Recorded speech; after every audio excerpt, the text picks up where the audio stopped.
Hello, good morning students. BSc second year. कल हम बात कर रहे थे इनऑर्गेनिक केमिस्ट्री की यूनिट फर्स्ट में केमिस्ट्री ऑफ ट्रांजिशन एलिमेंट्स या chemistry of D block elements. तो कल हमने डी ब्लॉक एलिमेंट्स या ट्रांजिशन एलिमेंट्स की कुछ प्रॉपर्टीज़ के बारे में अध्ययन किया था। आज हम उन ट्रांजिशन एलिमेंट्स की जो रिमेनिंग प्रॉपर्टीज़ हैं उनके बारे में अध्ययन करेंगे। तो नेक्स्ट प्रॉपर्टी हम ले रहे हैं ट्रांजिशन एलिमेंट के कंपाउंड्स की कलर प्रॉपर्टी, या हम कह सकते हैं स्पेक्ट्रल प्रॉपर्टी।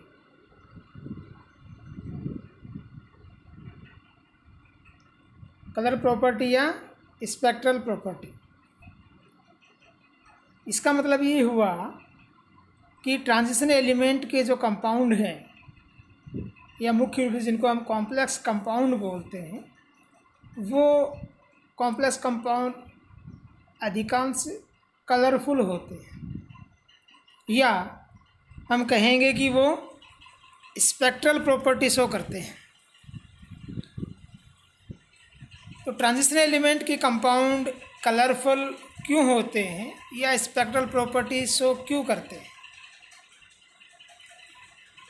तो जैसा हमें पता है कि कोई भी कंपाउंड या कोई भी स्पीसीज़ कलर शो क्यों करती है, जब किसी स्पीसीज़ के द्वारा विजिबल रेडिएशंस के कुछ पार्ट को हमारी रेटिना में भेजा जाता है, यानी मटेरियल से विजिबल रेडिएशंस जब टकराकर हमारी आँखों में आती है तो हमें उस कंपाउंड या उस स्पीसीज़ का स्पेसिफिक कलर दिखाई देता है।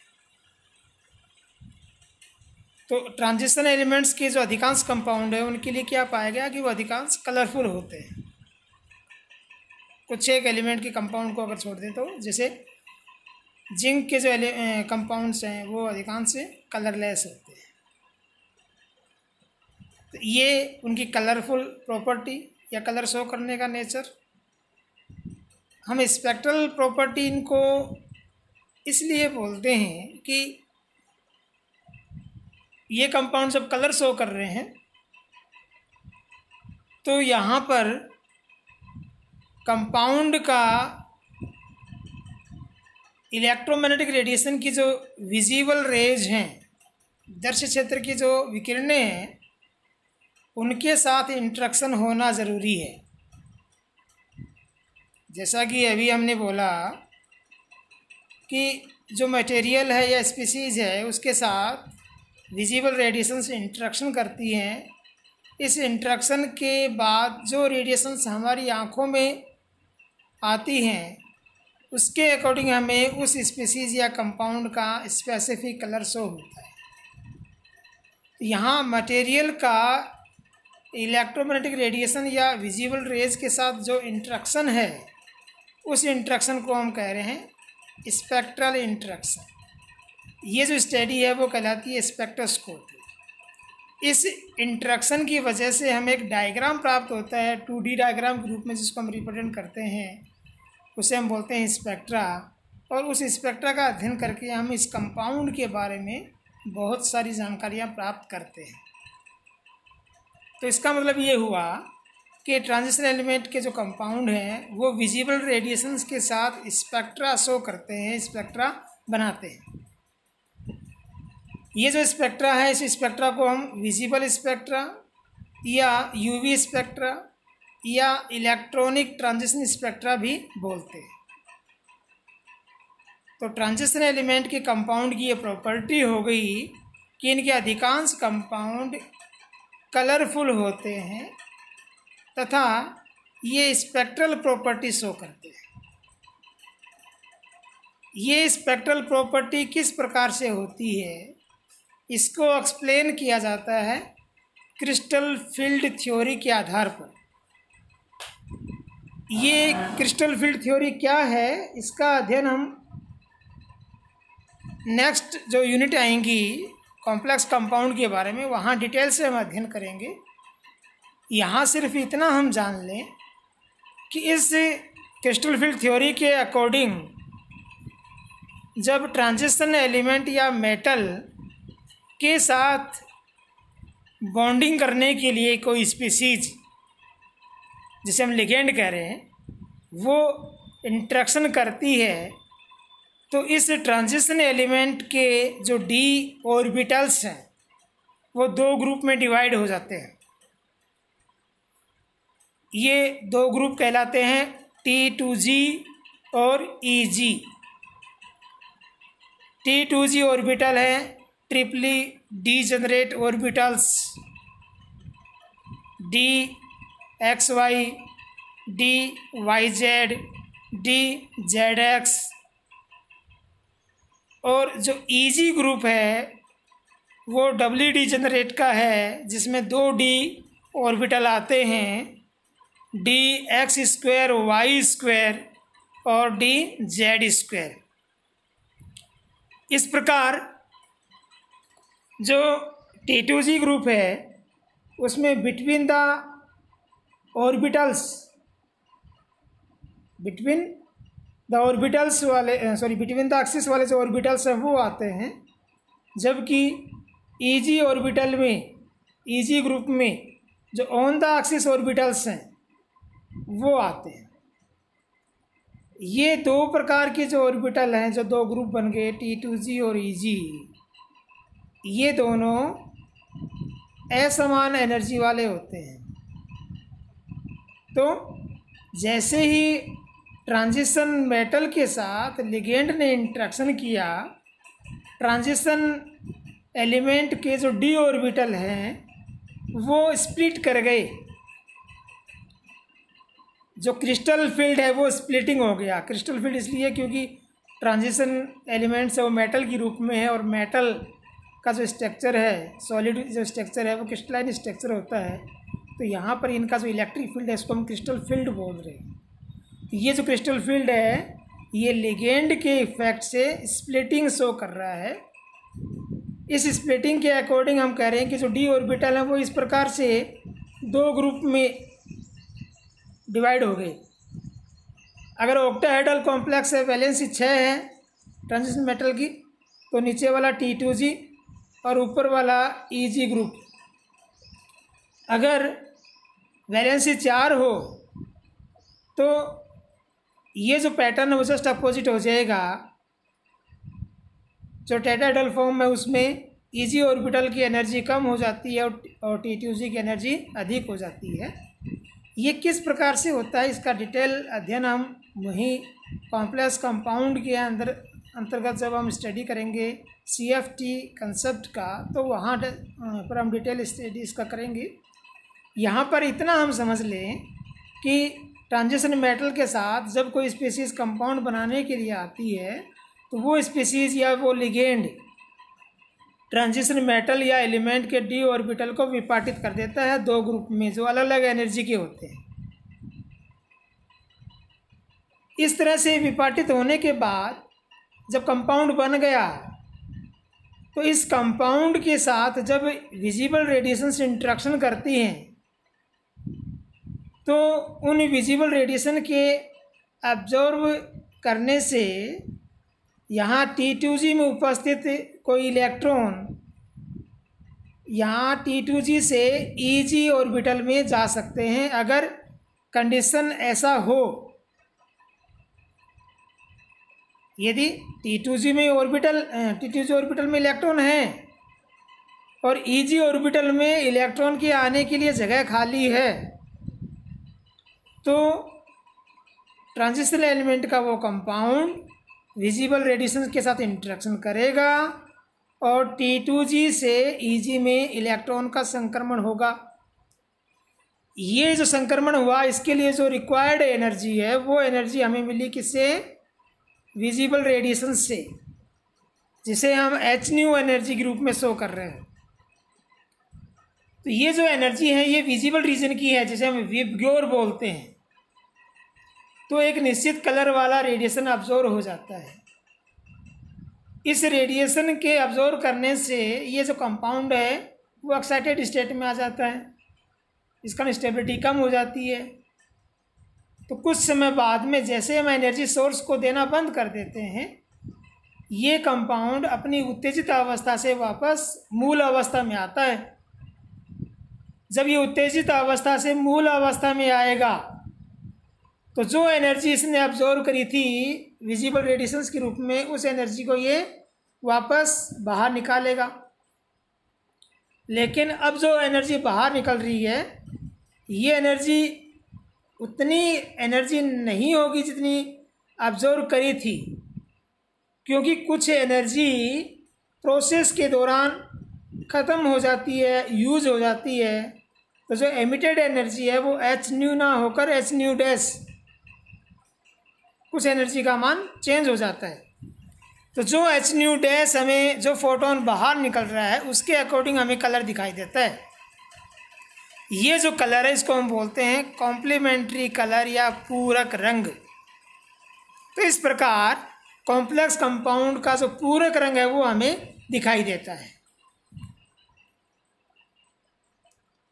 जैसे यहाँ पर ये T2G और ये EG और ये नीचे वाले T2G ऑर्बिटल्स हैं, ये इनके बीच का एनर्जी गैप डेल्टा E है, जिसका एनर्जी h न्यू जो फोटोन है उसके इक्वल होता है।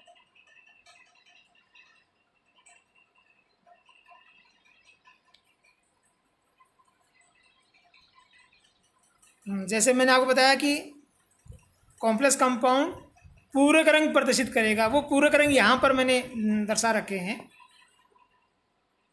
कि अगर कोई कॉम्प्लेक्स कंपाउंड 400 से 435 नैनोमीटर का विजिबल रेडिएशन अब्जॉर्ब करता है, यानी बैंगनी रंग की जो रेडिएशन है उसको अब्जॉर्ब करता है, तो उसका रंग हमें पीला हरा दिखाई देगा। ये इसका पूरक रंग है। इस प्रकार कोई भी कंपाउंड है उस कंपाउंड का पूरक रंग हमें दिखाई देगा।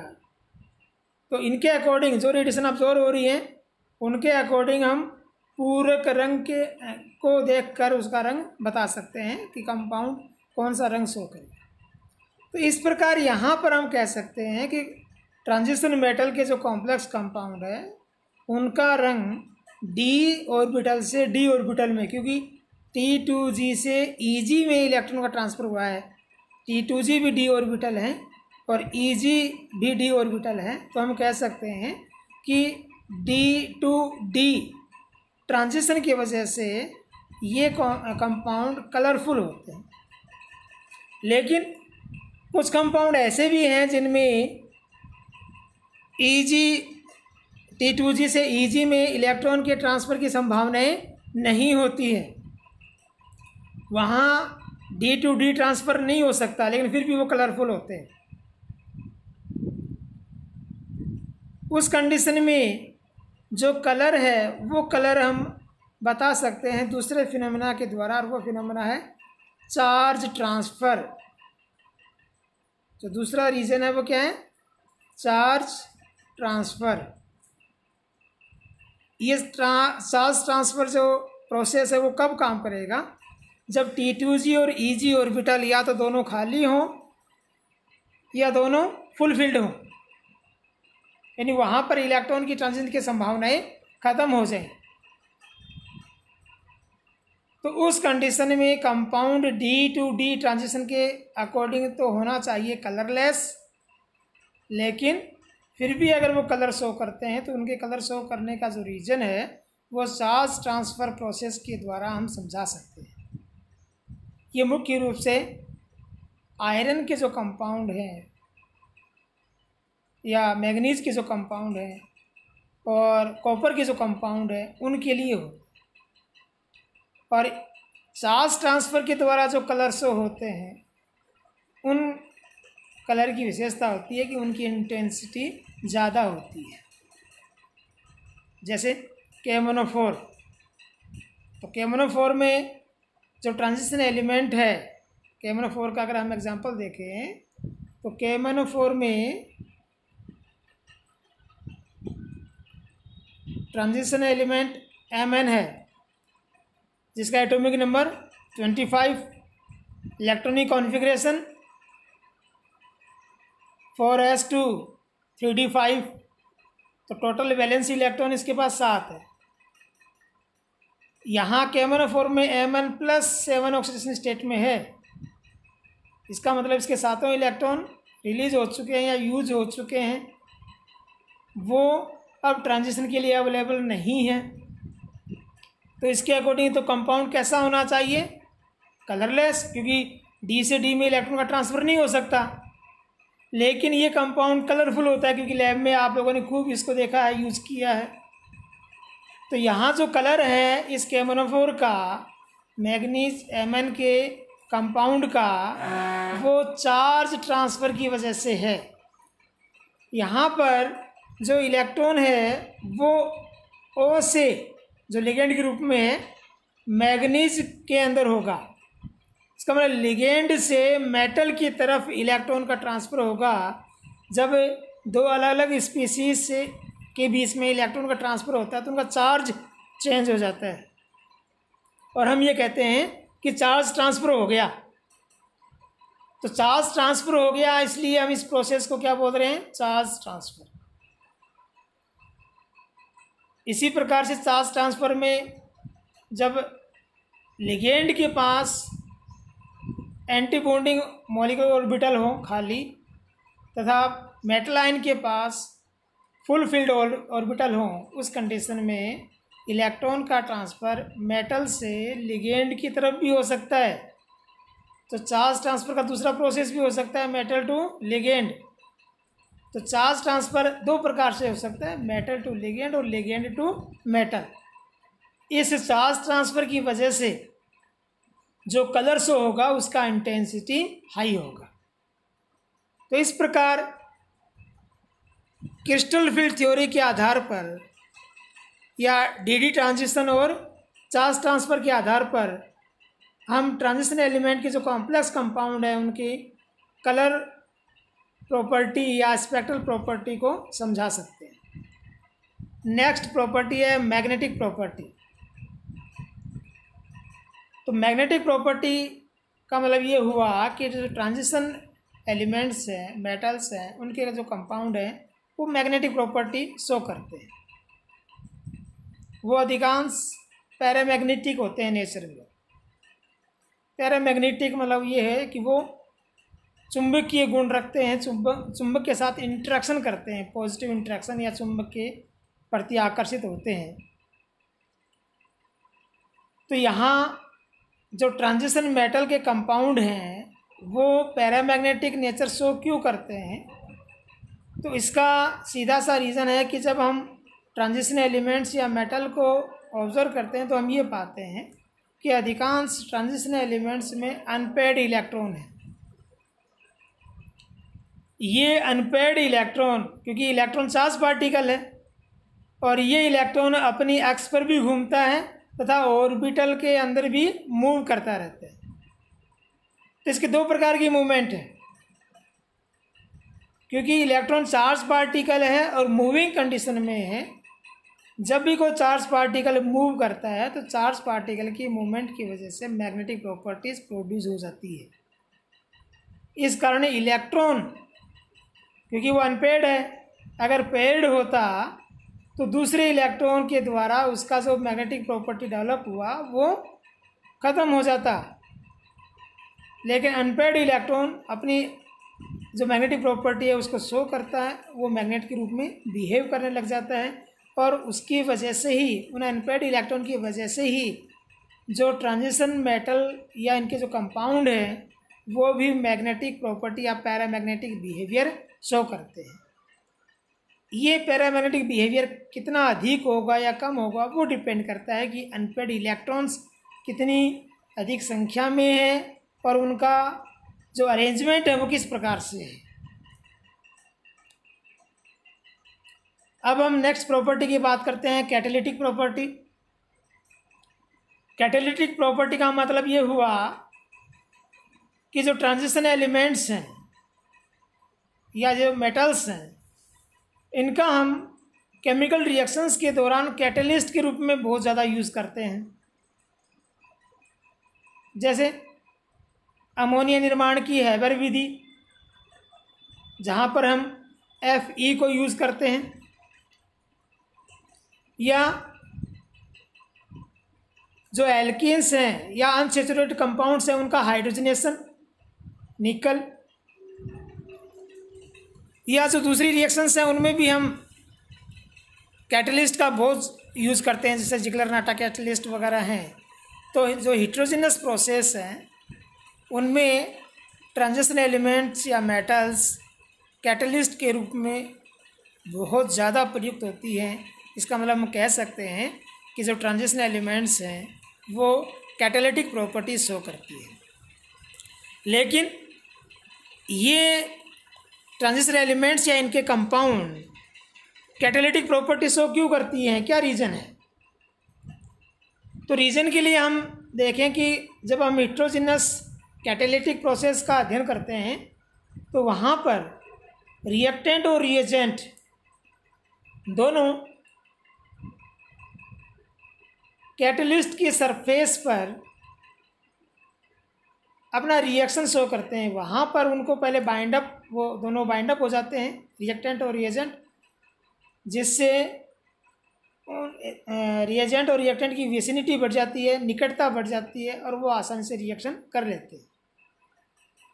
तो यहाँ रीज़न ये है कि जो ट्रांजिशन एलिमेंट्स हैं वो वेरिएबल ऑक्सीजन स्टेट शो करते हैं तथा उनके पास रिक्त कक्षक अवेलेबल होते हैं। इस कारण से ये ट्रांजिशन मेटल या एलिमेंट्स या इनके कंपाउंड कैटालिटिक प्रॉपर्टी शो करते हैं। नेक्स्ट है इंटरस्टिशियल कंपाउंड्स या अंतरकाशी यौगिक। तो ट्रांजिशन एलिमेंट्स या मेटल्स हैं वो अंतरकाशी यौगिक बनाते हैं या नॉन स्टोकियोमेट्रिक कंपाउंड्स बनाते हैं। तो उसका रीज़न ये है कि एक तो ये elements variable oxygen state show करते हैं और दूसरा इनका जो सॉलिड क्रिस्टलाइन स्ट्रक्चर होता है वहाँ पर जो स्पेस हैं उनके अंदर कुछ डिफेक्ट्स डेवलप हो जाती है, या हम कह सकते हैं कि इनके बीच में जो अंतरावकाश होता है वो मॉलिक्यूलर ऑर्डर का होता है, जहाँ पर जो स्मॉल एटम्स हैं वो स्थान ग्रहण कर लेते हैं, वो इसके अंदर मर्ज हो जाते हैं। तो उसकी वजह से ये इंटरस्टिशियल कंपाउंड्स या अंतरकाशी यौगिक बन जाते हैं। फिर नेक्स्ट है कॉम्प्लेक्स फॉर्मेशन या कॉम्प्लेक्स कंपाउंड बनाने की प्रॉपर्टी। तो जितने भी कॉम्प्लेक्स कंपाउंड हैं उनमें से अधिकांश आपको ट्रांजिशन एलिमेंट या ट्रांजिशन मेटल के मिलेंगे। ये कॉम्प्लेक्स कंपाउंड ट्रांजिशन एलिमेंट के इतनी अधिक संख्या में क्यों हैं? तो जो कॉम्प्लेक्स कंपाउंड है उनके बनने के लिए ज़रूरी क्या है कि मेटल के साथ लिगेंड इंट्रैक्शन करने के लिए उसकी तरफ आकर्षित हों और आकर्षित होने के बाद बॉन्ड बनाने की कंडीशन भी मिल जाए। कॉम्प्लेक्स कंपाउंड में मेटल और लिगेंड के बीच में कोऑर्डिनेशन बॉन्ड बनता है, उपसहसंयोजी बंध बनता है। तो पहली कंडीशन ये है कि मेटल की तरफ लिगेंड का अट्रैक्ट होकर आना ज़रूरी है, क्योंकि जो लिगेंड हैं वो या तो नेगेटिव चार्ज वाली स्पीसीज़ होती हैं या ऐसी स्पीसीज़ हैं जिनकी इलेक्ट्रॉन डेंसिटी अधिक होती है। और मेटल का नेचर होता है कि वो इलेक्ट्रोपॉजिटिव होता है, उसके ऊपर पॉजिटिव चार्ज होता है या पॉजिटिव नेचर होता है, तो वो लिगेंड को अपनी तरफ अट्रैक्ट करेगा। लेकिन एस ब्लॉक के जो मेटल्स हैं उनकी तुलना में फिर डी ब्लॉक वाले जो ट्रांजिशन मेटल्स हैं वो ज़्यादा कॉम्प्लेक्स कंपाउंड क्यों बनाते हैं? तो इसका रीज़न ये है कि जो ट्रांजिशन मेटल्स हैं ये एस ब्लॉक जो एलिमेंट्स हैं उनकी तुलना में अधिक हायर ऑक्सीडेशन स्टेट शो करते हैं तथा इनका साइज भी छोटा होता है। तो इनके ऊपर चार्ज अधिक है, इनका साइज छोटा है, इस कारण इनका जो चार्ज डेंसिटी है वो बहुत ज़्यादा हाई हो जाता है। चार्ज डेंसिटी हाई होने की वजह से ये लिगेंड को एस ब्लॉक एलिमेंट्स की तुलना में अधिक अट्रैक्शन फोर्स से, अधिक पावर से अपनी तरफ अट्रैक्ट करते हैं। इस कारण ट्रांजिशन मेटल की तरफ लिगेंड अधिक संख्या में या अधिक तीव्रता से निकट आते हैं। जब वो लिगेंड पास आ जाते हैं तो दूसरा कंडीशन ये है कि जो ट्रांजिशन मेटल्स है उनके पास रिक्त कक्षक अवेलेबल होते हैं, 4s में भी और कुछ 3 में भी, सॉरी 4th ऑर्बिटल में भी और थर्ड सेल में भी और 4th सेल में भी। तो वहाँ पर 3rd और 4th सेल में जो रिक्त ऑर्बिटल्स हैं उनके अंदर लिगेंड अपने लोन पेयर डोनेट करके आसानी से उपसंयोजी बंध बना लेता है और कॉम्प्लेक्स कंपाउंड का निर्माण हो जाता है।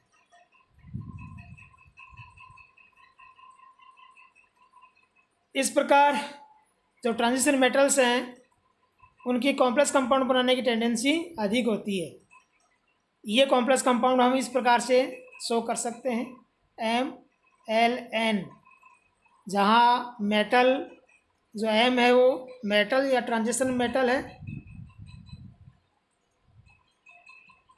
ये ट्रांजिशन मेटल है, ये L लिगेंड है, ये N की लिगेंड की संख्या है, और ये मेटल और लिगेंड का चार्ज का जो बैलेंस है, जो बैलेंस चार्ज बचता है, रेसिडुअल चार्ज, वो है। ये मेटल और लिगेंड को हम इस तरह से ब्रैकेट में बंद करते हैं। ये जो ब्रैकेट है वो कोऑर्डिनेशन स्फीयर कहलाता है, ये कहलाता है कोऑर्डिनेशन स्फीयर। इस प्रकार जो स्पीशीज़ बनती है उनको हम कॉम्प्लेक्स कंपाउंड या कोऑर्डिनेशन कंपाउंड बोलते हैं, और ट्रांजिशन एलिमेंट में ये कोऑर्डिनेशन कंपाउंड बनाने की जो प्रॉपर्टी है वो बहुत अधिक पाई जाती है।